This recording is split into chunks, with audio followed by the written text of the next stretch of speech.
isa sa mga ipinagmamalaking produkto ng nagkarla ng Lanzones.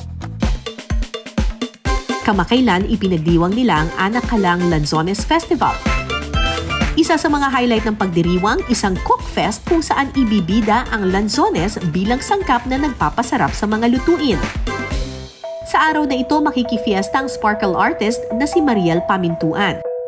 Gumanap si Mariel bilang Sandy sa Kapuso Afternoon series na Love at First Read. Ginamit mo yung situation para mapalapit ka sa kanya.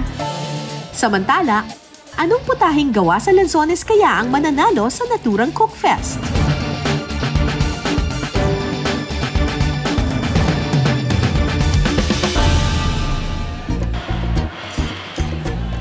So ano pong tawag dito sa dessert? Pudding carrots. Okay.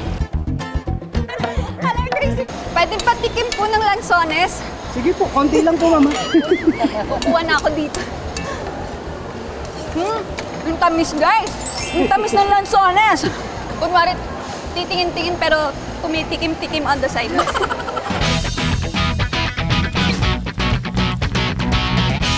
Nag-focus po kami ngayon sa Lanzones para ma-encourage po, para makita po ng iba na pwede siyang gamitin sa mga dishes po. Pagkatapos ng 1.5 oras ng pagluluto at paghahanda,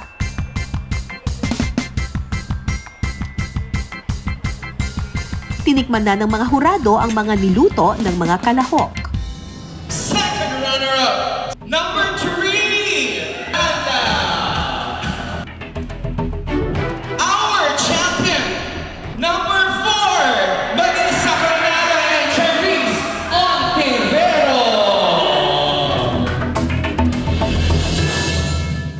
Ayan, congratulations sa mga nanalo. Sila yung mga nanalo, guys. At syempre, hindi ako papayag na uuwi ako, hindi ko tinitikman yung mga luto nila. So, kanino po ito? Ayan, may Lanzones and Tropical salad.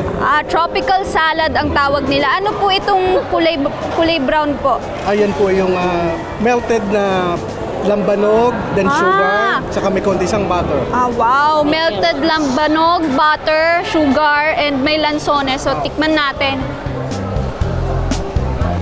Ang sarap, guys! Kakaiba ang lasa. Sarap. Nasarap po yung lambanog.